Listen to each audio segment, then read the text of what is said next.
இப்ப அப்படியே வந்து 4வது டீம் எதனால வந்து எனக்கு 6வது இல்லாம எனக்கு டிசி இருக்கு. டிசி வந்து எதனால அப்படின்னா பேட்டிங்ல பார்த்தா அப்படின்னா உனக்கு ஒரு ஃபேஃப் பிளஸ் மாதிரி ஒரு ஆள் அவர்லாம் வந்து மத்த எந்த லீக்ல ஃபார்ம்ல இருக்காரு இல்ல அவர் வந்து கண்ட்ரிக்காக விளையாடுறத தாண்டி கிட்டத்தட்ட ஒரு ஏபி டிவிலியர்ஸ் மாதிரி வந்தா நான் அடிப்பேன் ஒரு 500 ரன் கன்ஃபார்ம்டா அப்படின்ற மாதிரி ஆடக்கூடிய ஒரு ஆளு.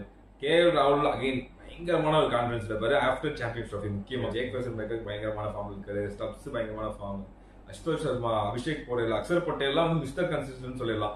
ஸோ ஒரு 7 பேர், இந்த 7 பேரை தாண்டி எனக்கு எதுவுமே தேவையில்லை. எனக்கு 8வது ஒரு பேட்ஸ்மேன் தேவையில்லைன்ற மாதிரி இந்த 7 பேர் இருக்காங்க. பவுலிங்ல பார்த்தா அப்படின்னா அகைன் குல்தீப் யாதவ் வந்து ஃபைனல்ஸ்ல வந்து அவுட் ஆஃப் சிலபஸ் வந்த மாதிரி எல்லாம் வருண் சக்கரவர்த்திக்கு ப்ரிப்பேர் பண்ணா இவர் வந்து ஒரு 2-3 விக்கெட் எடுத்துட்டு போயிட்டாரு.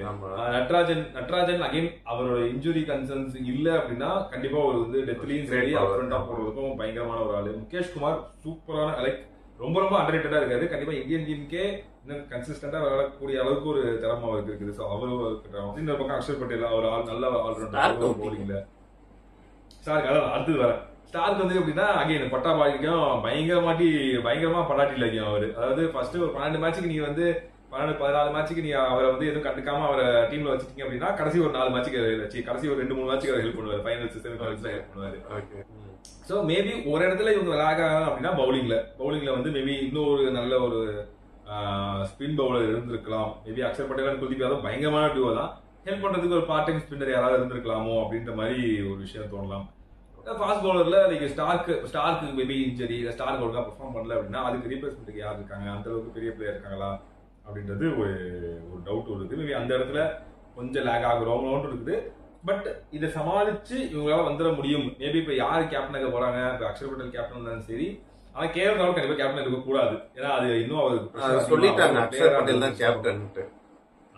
சோ அப்படின்னா எனக்கு தெரிஞ்சு ஹி இஸ் லைக் என்ன சொல்றேன் எனக்கு அக்ஷர் பட்டேல் திங்கிங் பிளேயர். எனக்கு அதுதான் நான் ஏன் டிசி சூஸ் பண்ணாததுக்கு ஒரு ரீசன் என்னன்னா எனக்கு அக்ஷர் பட்டேல் கேப்டன்சி தான் ஃபர்ஸ்ட் டைம். அவரு என்னதான் அவர் T20 சீரீஸ்ல வைஸ் கேப்டனா இருந்தாலும் இது ஒரு பெரிய டோர்னமெண்ட் பிளஸ் பிரஷர் இருக்கும். உங்க பிரான்சைஸ் சைடு பிரஷர் இருக்கும், உங்க டீம் மேனேஜ்மெண்ட் சைடு பிரஷர் இருக்கும், மேட்ச்ல பிரஷர் இருக்கும். அதை எப்படி ஹேண்டில் பண்ணணும்னா இங்க அந்த மாதிரி பிரஷர் ஹேண்டில் பண்ற ஏற்கனவே ஹேண்டில் பண்ண பிளேயர்ஸ் மாதிரி யாருமே இல்ல. ஒரு ஃபேஃப் டு பிளஸிஸ் வந்து பெருசா பிரஷர் ஹேண்டில் பண்ணி ஜெயிச்ச மாதிரி இது வரைக்கும் அவர் அப்படிப்பட்ட கேப்டன்சி பண்ணதில்லை. கேஎல் ராகுலும் கிட்டத்தட்ட அப்படிதான் அந்த மாதிரி கேப்டன்சி பண்ணது. ஆர்சிபி மாதிரி ஒரு பிரான்சைஸி ஹேண்டில் பண்ண ஃபேஃப்க்கு வந்து நல்ல இன்புட்ஸ் கொடுக்க முடியும்னு தோணுது. லைக் கேஎல் ராகுல் கொடுக்க முடியும். நான் அதை எந்த வருத்தமும் சொல்லல. ஏன்னா 2 பேர்னாலே நல்ல இன்புட்ஸ் கொடுக்க முடியும். பட் ஸ்டில் பிரஷர் ஹேண்ட்லிங்னு வரும்போது all these 3 were not in the situation earlier. அப்படியே ஏர்லியர்ல அந்த பிரஷர் சிச்சுவேஷன் இருந்தாலும் they were not சக்சஸ்ஃபுல்லா இல்ல. அதுல மற்றபடி டீம் சூப்பரா இருக்கு. ஒரு கேப்டன்சி பிரஷர், ஒரு ஹை பிரஷர் மேட்ச் வரும்போது அங்க அவர் எப்படி செயல்படுவாரு, அவரோட கேப்டன்சி எப்படி இருக்கும் அப்படின்றது ஒரு பெரிய டவுட்டா இருக்குது. அகைன் பிளேயர்ஸ் அவங்களோட வேலையை பண்ண அப்படின்னா எனக்கு தெரிஞ்சு கேப்டன்சியோட பிரஷர் கொஞ்சம் கம்மியாது வாய்ப்பு. அண்ட் ஒரு ஆர்சிபி மாதிரி, சிஎஸ்கே மாதிரி, எம்ஐ மாதிரி பிரான்சைஸிய கேப்டன் பண்றதுக்கும் டிசி மாதிரி ஒரு இது பெருசா எப்பயுமே டிசிக்கு வந்து எக்ஸ்பெக்டேஷனே இருக்கவே இருக்காது. எப்படின்னா அவங்க வந்து ஒரு ஆஃப்டர் தாட் மாதிரி தான் இருப்பாங்க. வந்தாங்க விளையாண்டாங்க போனாங்கன்ற மாதிரி தான் இருப்பாங்க. இவங்க எப்படி எனக்கு வந்து அக்செப்ட் பண்றதுக்கு எப்படின்னா ஜெயிச்சா அது பெரிய விஷயம், தோத்துட்டா அது சாதாரண விஷயம் தான் இருக்கும். ஜெயிச்சா அது பெரிய விஷயம்ன்ற மாதிரி இருக்கும். ஸோ எனக்கு தெரிஞ்சு அதனால எனக்கு வந்து ப்ரெஷர் கம்மியா இருக்கும். அதனால எனக்கு தெரிஞ்சு அக்ஷர் பட்டேல் நல்லா பண்றதுக்கு சான்ஸ் இருக்குது. இஃபட்டால அது வந்து அவருடைய ஓன் கேம் அஃபெக்ட் ஆகாம இருக்கணும். அப்படியே இன்னொரு டீம் நீ சொல்றது ஆர்ஆர் வந்து நீ ஏன் வரும்னு தோணுது நீ சொல்ற, வரலன்றது நான் ஏன் சொல்றேன். ஓகே, ஆர்ஆர் ஏன் வரும்னு தோன்றதுக்கு நான் சொல்றேன்னா பேட்டிங் ஆர்டர் வந்து ஹசரங்கா வரைக்கும் அடிக்கிற ஆள் இருக்கிறார். பவுலிங்குமே சந்தீப் சர்மா, ஜோஃப்ரா ஆர்ச்சர் மாதிரி ஒரு நல்ல குவாலிட்டியான பவுலர்ஸ் வச்சிருக்காங்க. அது இல்லன்னா நம்ம மஹேஷ் தீக்ஷனா இருக்காரு, 8 ஓவர் ஸ்பின் வந்துருச்சு. ஆகாஷ் மத்வால் இருக்காரு. ஆகாஷ் மத்வால் நல்லா போடக்கூடிய ஒரு பவுலர், நல்ல ஃபைண்ட் மும்பை பண்ணது. பவுலிங்கா ஓரளவுக்கு நல்ல ஒரு 180 to 250 எடுத்தாலும் டிஃபெண்ட் பண்ற மாதிரி ஒரு பவுலிங் யூனிட் இருக்கு. பேட்டிங் பார்த்தாலும் அதே மாதிரி கொஞ்சம் நல்லாவே இருக்குது. எஸ்எஸ்வி ஜெய்ஸ்வாலா இருக்கட்டும், சஞ்சு சாம்சனா இருக்கட்டும், நிதிஷ் ராணாவா இருக்கட்டும், பராகா இருக்கட்டும், த்ருவ் ஜூரலா இருக்கட்டும், ஹெட்மயரா இருக்கட்டும், சூரியவன்ஷியா இருக்கட்டும். சோ அதான் சொல்றேன், ஹசரங்கா வரைக்கும் உங்களுக்கு ஹிட் பண்ற ஆள் இருக்கிறாங்க. பிளஸ் சஞ்சு சாம்சனோட கேப்டன்சி வந்து அக்ஷர் பட்டேலோட எனக்கு வந்து அது பெட்டரா தெரியுது. ஸோ இங்க வந்து பெருசா எக்ஸ்பீரியன்ஸ்டு பிளேயர்னு யாரும் இல்ல. இப்ப த்ருவ் ஜூரல், சூரியவன்ஷி, மத்வால் மாதிரி அவங்க வந்து பெருசா இந்தியன் டீமுக்கு ஆடல, எக்ஸ்பீரியன்ஸ் எல்லாம் கொடுக்கல, எக்ஸ்பீரியன்ஸ் ஆகலன்னு இருந்தாலுமே they have given their best in IPL. So எனக்கு தெரிஞ்சு அந்த ஒரு ஸ்டெப் வந்து ஆர்ஆர் வந்து டிசியோட அஹெடா இருக்கனால நான் ராஜஸ்தான் சொன்னேன்.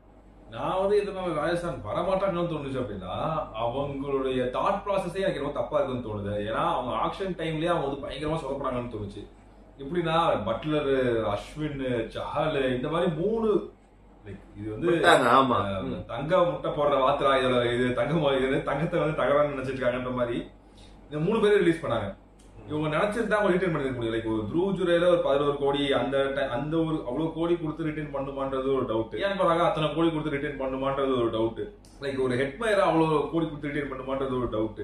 பட் இதுவே சஹல் வந்து உங்களுக்கு பயங்கர சஹல் அண்ட் அஸ்வின் மாதிரி ஹசரங்கா அண்ட் தீக்ஷனா கிடையவே கிடையாது. ஏன்னா தீக்ஷனா வந்து சிஎஸ்கேல இருக்கும்போது ஸ்பின் ஃப்ரெண்ட்லியா ட்ராக்லயே அவர் வந்து நிறைய விக்கெட் எடுக்க மாட்டாரு. மேபி ஒரு சில டைம் வந்து கண்ட்ரோல் கொடுப்பாரு தவிர நிறைய விக்கெட்ஸ் எடுக்க மாட்டாரு.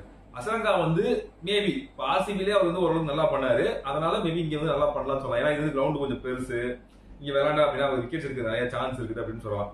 பட் அவ்வளவு எவ்வளவு பேர் ஃபார்ம்ல இருக்காரு அப்படின்றது ஒரு டவுட் இருக்குது. சோ இந்த 2 பேரும் அஸ்வின் அண்ட் சஹல் வந்து ஈக்குவல் ஆக மாட்டாங்க. அது ஒரு விஷயம். ஆக மாட்டாங்க, நான் அதை ஒத்துக்கிறேன்.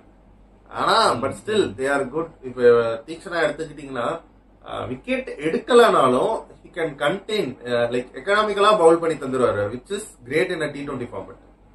சோ அதனாலதான் நான் சொன்னேன் தீக்ஷனா அண்ட் ஹசரங்கா வந்து ஒரு நல்ல காம்போ அப்படின்ட்டு. கண்டெயின் பண்ணி கொடுக்கறது சூப்பரான விஷயம். ஆனா யார் விக்கெட் எடுப்பா? ஜோஃப்ரா ஆர்ச்சர் வந்து பழைய ஜோஃப்ரா ஆர்ச்சர் கிடையாது. அடிக்கிறானுங்க, வச்சு கீழ் கேட்கிறானுங்க. சந்தீப் சர்மா நல்ல பவுலர் தான், பட் ஸ்லோ பேஸ்ல போடக்கூடிய பவுலர். அவரையும் அடிக்கிறதுக்கு சான்ஸ் இருக்குது. மத்வால் சூப்பரான பவுலர், மேபி அவருக்கு ஒரு நல்ல ஓகே அவர் அடிக்க முடியலன்னு வச்சுக்கோமே. ஆனா யார் விக்கெட் எடுப்பா? எல்லா மேட்ச்லயுமே வந்து மத்வாலையும் சதீஷ் சர்மாவை மட்டுமே நம்பி போக போறீங்களா? உங்களுக்கு ஸ்பியர்ட் சொல்லி யார் இருக்கா? யாரு ஸ்பியர்ட்னு சொல்லப்படுற ஜோஃப்ரா ஆர்ச்சரே அவங்க அடிச்சு நவுத்திடுவானுங்க. இதுவே பேட்டிங்ல பார்த்தா அப்படின்னா ஜெய்ஸ்வால் சூப்பரான ஃபார்ம்ல இருக்காரு. நிதிஷ் ராணா வந்து எந்த மாதிரி ஃபார்ம்ல இருக்காருன்னு தெரியல. போன வருஷம் எனக்கு தெரிஞ்சு கேகேஆர்லயே வந்து அவர் வந்து லைக் அவர் டீம்லயே இல்லைன்னு நினைக்கிறேன். டிராப் பண்ணிட்டாங்களா என்னன்னு தெரியல. பட் அவர் பெருசா ரீசெண்ட் டைம்ஸ்ல பயங்கர ஃபார்ம்ல இருக்கிற மாதிரி தெரியல. அண்ட் அதே மாதிரி சஞ்சு சாம்சனோட ஃபார்ம் எப்படின்னா எல்லா சீசனும் ஒரே மாதிரி தான் பண்ணுவாரு. ஃபர்ஸ்ட் ஒரு 5-6 மேட்ச் நல்லா விளையாடுவாரு. அதுக்கப்புறம் எல்லாமே டக் அவுட் 10, 12, 2, 3 அவுட் ஆயிட்டா போயிட்டே இருப்பாரு.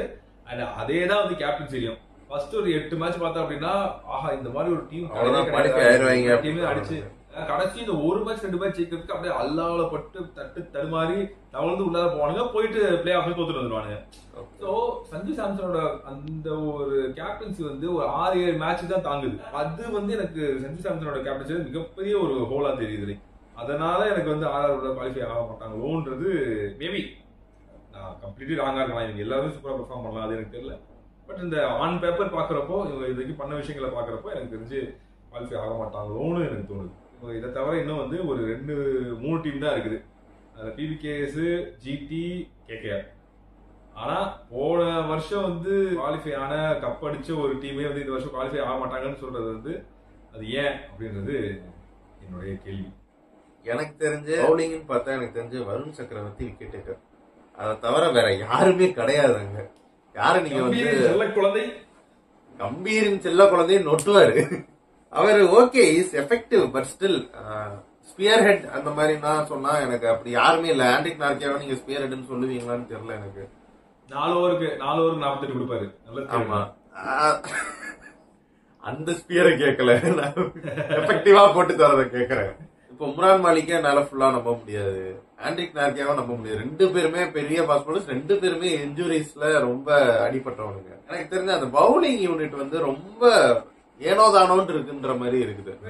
வந்து பேட்டிங்ல அவ்வளவு ஃபார்ம்ல இல்ல. ரீசெண்டா வேற டோர்னமெண்ட்ஸ் வந்து அவர் பெருசா அடிக்கலன்னு நினைக்கிறேன். லாஸ்ட் ஐபிஎல் அடிச்சுட்டு போனதுக்கு அப்புறம் வேற டோர்னமெண்ட்ஸ்ல அடிக்கலன்ற மாதிரி பார்த்தேன். கிரிக்கெட்டுக்காக அவர் சொந்த டீம்ல பெருசா ஆடுறது கிடையாது. ஆமா, மத்த டோர்னமெண்ட்ஸ்லயும் பெருசா நல்லா இதை விட்டா நீங்க ஆல்ரவுண்டர்ஸ் வச்சிருக்கிறது வந்து வெங்கடேஷ் ஐயர், ரமன்தீப் சிங், ஆண்ட்ரே ரசல். வெங்கடேஷ் ஐயர்ல 23 கோடி வெங்கடேஷ் ஐயர். சரி விடுங்க, நான் கூட அவனுக்கு தான் கேப்டன் வரும் அப்படின்னு நினைச்சிட்டு இருந்தேன். அஞ்சு போயிருக்காரு பாரு. நம்ம போட்ட ஸ்குவாட்ல ரஹானேவே இல்லடா உள்ள. ஆனா அது ஒரு பெரிய மிஸ்டேக் பண்ணிருக்காங்க. இப்போ ரஹானே வந்து போன சீசன்ல சிஎஸ்கேக்காகவே ஒழுங்கா விளையாடல. அவரு ரொம்ப மோசமான ஃபார்ம்ல இருந்தாரு. ஆனா அவரை நீங்க கேப்டன் ஆக்குனதுனால கன்ஃபார்மா ஒரு டீம் கூட இருப்பாரு. அதனால ரமன்தீப் சிங் மாதிரி ஒரு ஆள் வந்து ஒரு விளையாட முடியாது. உங்களோட நல்ல கேப்டன் டீம் எப்படி இருக்க போகுதுன்னே தெரியல. ஏன்னா ஸ்பென்சர் ஜான்சன் அவர் நல்ல பவுலர் தான். ஆனா எனக்கு தெரியல எப்படி இங்க இந்த கண்டிஷனுக்கு அவர் எப்படி போடுவாருன்னு தெரியல. மொயின் அலி இருக்கிறாரு, ரகுவன்ஷியும் நல்ல ஒரு பேட்ஸ்மேன். போன சீசன்லாம் நல்லா தான் ஆடினார். கேட்க காம்பினேஷனே எனக்கு வந்து ஒரு மாதிரி டவுட்டா இருக்குது. எப்படி எனக்கு வந்து வைபவ் வராரா வந்து பயங்கரமா பவுலிங், அவர் ரொம்ப அண்டர் ரேட்டட் பவுலராவே இருந்துட்டாரோ அப்படின்ற மாதிரி எனக்கு தோணுது. நான் தான் சொல்றேன்ல, இப்ப நீங்க போன சீசன் எடுத்துக்கோங்க. போன சீசன் அந்த டீம்ல இப்ப ஸ்பியர்னா நீங்க யாரும் சொல்லுவீங்க டக்குன்னு? ஸ்டார்க்கு. இந்த இப்ப சொல்லுங்க யார் டக்குன்னு முடிக்கிறல அந்த மாதிரிதான். சோ அதனால நான் கேகேஆர் வர்றதுக்கான சான்ஸை நான் குறைச்சிக்கிட்டேன். இன்னொரு விஷயம், எனக்கு இதனாலே உனக்கு குவாலிஃபை ஆகணும்னு தோணுச்சு. போன வருஷம் வின்னிங் கேப்டனை எப்ப நீங்க மதிக்காம ரிலீஸ் பண்ணீங்களோ அங்கேயே நீங்க தோத்துட்டீங்க. இப்ப சாம்பியன்ஸ் ட்ராஃபில என்ன அடி அடிச்சான் ஸ்ரேயஸ் ஐயர், போன வேர்ல்டு கப்ல என்ன மாதிரி அடிச்சான், அந்த மாதிரி மிஸ்டர் கன்சிஸ்டன்ட் அந்த நம்பர் 4 பொசிஷன்ல வந்து கண்டிப்பா 30-40 ரன் அடிக்கக்கூடிய ஒரு பிளேயர், ஒரு பேட்ஸ்மேன், அது இல்லாம நல்ல ஒரு கேப்டன். லைக் அடுத்த இந்தியாவுக்கு வந்து இப்போ ரோஹித் சர்மாக்கு அப்புறம் ஒரு கேப்டனா கண்டிப்பா ஸ்ரேயஸ் ஐயர் வந்து பயங்கரமா சஜஸ்ட் பண்ணலாம். அவர் கண்டிப்பா லீட் பண்ண முடியும். அவருக்குன்னு ஒரு அந்த ஒரு மைண்ட் ஒன்று இருக்குது. கேப்டன்சி லீட் பண்றது, அந்த பிரஷரை ஹேண்டில் பண்றதுக்கு ஒரு மைண்ட் ஒன்று இருக்குது. ஈவன் டிசிக்கு வந்து கேப்டன்சி பண்ணும்போது ஒரு டைமோ 2 டைமோ வந்து ஃபைனல்ஸ் கூட்டு போயிருந்தாரு. சோ அந்த மாதிரி ஒரு பிளேயரை நீங்க ரிலீஸ் பண்றதுக்கு நீ எப்படியாவது அவரை நீங்க எடுத்துக்கணும். அடுத்த 2 டீம் இருக்குது. ஜிடி ஃபர்ஸ்ட் டைம் உள்ள வந்து பயங்கரமா எல்லாரையும் அசத்தி கேப்டன் பாண்டியாவால வந்து கும்ஃபு பாண்டியாவால கப்படிக்கப்பட்ட ஒரு டீம். ஆனா போன வருஷம் வந்து ஹர்திக் பாண்டியா விட்டு சுப்மன் கில்ல கேப்டன் ஆக்கி ஒரு மாதிரி குழம்பு தள்ளி கடைசிக்கு முன்னாடியே என்னமோ பிளேஸ் ஆனாங்கன்னு நினைக்கிறேன். ஸோ அந்த மாதிரி ஒரு டீம் வந்து இந்த டைமும் குவாலிஃபை ஆக மாட்டாங்கன்னு தான் எனக்கு தோணுது.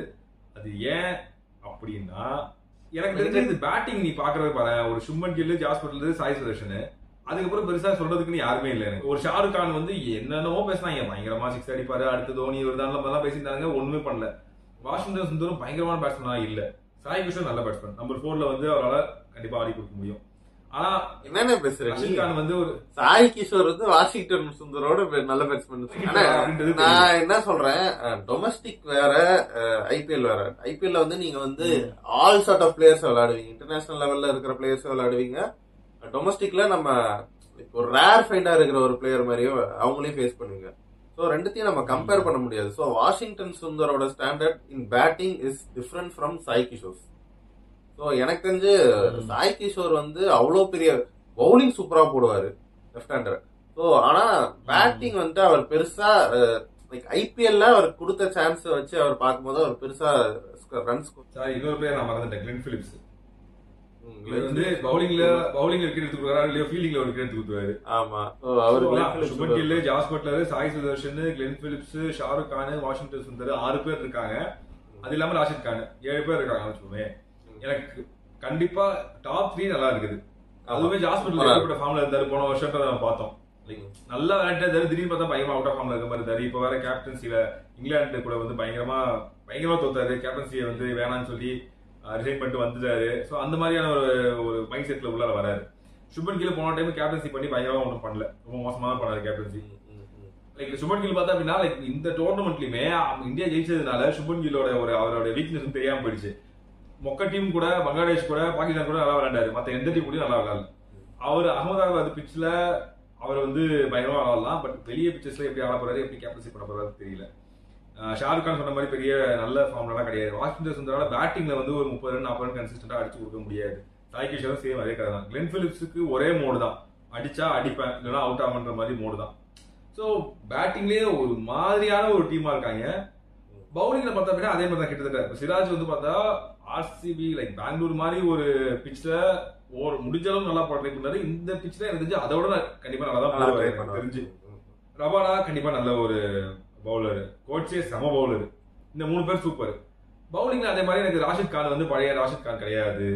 வாஷிங்டன் சுந்தர் எப்படிப்பட்ட விக்கெட்ஸ் எடுப்பாரா, அவர் வந்து எப்படின்னா ஒரு மோஸ்ட்லி ஒரு டிஃபென்சிவ் பவுலர் வந்து அவர். வாஷிங்டன் சுந்தர் அஃபென்சிவ் பவுலர் கிடையாது, விக்கெட்ஸ் எடுத்து கொடுப்பாரான்றது எனக்கு தெரியல. அதை தாண்டி சாய் கிஷோரும் அதே மாதிரி தான் விக்கெட்ஸ் எடுக்க முடியுமா doubt. Glenn Phillips 2 over 1 over தள்ள முடியும், அவருக்கு ஏதாவது விக்கெட் லக் இருக்குதா டவுட். பிரசித் கிருஷ்ணா சுத்தமா ஃபார்ம்லே இல்ல, டவுட்.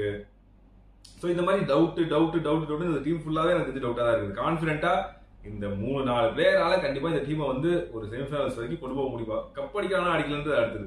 செமிஃபைனல்ஸ்க்கு 4 பேர், ஆமா 3 பேர் 4 பேர் வந்து அடிச்சு டீமை எப்படியாவது கொண்டு போய் கரை சேர்த்துருவாங்களான்னு கேட்டா எனக்கு பெருசா தோண மாட்டேங்குது. அதுதான் எனக்கு தெரிஞ்சு இந்த டீம் குவாலிஃபை ஆகாததுக்கு ஒரு ரீசன்.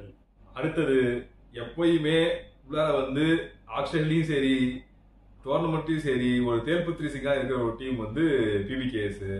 பட் இந்த டைமும் வந்து அவ்வளவு மோசமான டீமா இருக்கா இல்ல ஓரளவுக்கு ஃபைட் கொடுப்பாங்களான்றது உங்களுக்கு என்ன தோணுது? நல்லாவே ஃபைட் கொடுப்பானுங்க. எனக்கு ஏன் அவங்க உள்ள இருக்க மாட்டாங்கன்னு தோணுதுன்னா பிளேயர்ஸ் எல்லாம் நல்ல பிளேயர்ஸ், ஸ்டாண்டர்டான பிளேயர்ஸ். நான் அது வந்து குறைக்க சொல்லலாம். தேர் ஃபார்ம் பிரப்சிமரன் சிங்கா இருக்கட்டும், மார்க்கஸ் ஸ்டோயினிஸா இருக்கட்டும், மார்க்கோ யான்சனா இருக்கட்டும், அவர் T20 வேர்ல்ட் கப்ல இந்த ஃபார்ம் இப்ப இல்ல, போட்டு பொழந்தானுங்க இதுல சாம்பியன்ஸ் டிராஃபில. இதுல இப்போதைக்கு கரண்ட் ஃபார்ம்ல பாக்கும்போது உமர் சாய் நல்ல ஃபார்ம்ல இருக்கிறாரு, சூப்பர் ஃபார்ம்ல இருக்கிறாரு. அஷ்தீப் சிங்க என்ன பண்ணானுங்கன்னே தெரியல. குட் பவுலர், T20ல சூப்பரான பவுலர். சோ அவரு நல்லா போட்டு தந்துருவாரு, சஹால் நல்லா போட்டு தந்துருவாரு. சோ இதை விட்டா நீங்க வந்துட்டு பெருசா உங்களுக்கு சொல்ற மாதிரி பேட்ஸ்மேனும் இல்ல பவுலரும் இல்ல. ஸ்ரேயஸ் ஐயர் ஒரு நல்ல கேப்டன், நல்ல பேட்ஸ்மேன். எனக்கு வந்து ஓப்பனிங்ல வந்துட்டு நீங்க பிரப்சிமரன் சிங்கோட யாரை இறக்குவீங்க? ஸ்டாயினிஸ் தான், வழி கிடையாது. வேற யார் இருக்கா? மேபி ஜாஸ் இங்கிலீஷ் இறக்கலாம். ஜாஸ் இங்கிலீஷ் நல்ல பிளேயர், சூப்பரான பிளேயர். ஆமா ஜாஸ் இங்கிலீஷ் நல்ல பிளேயர்.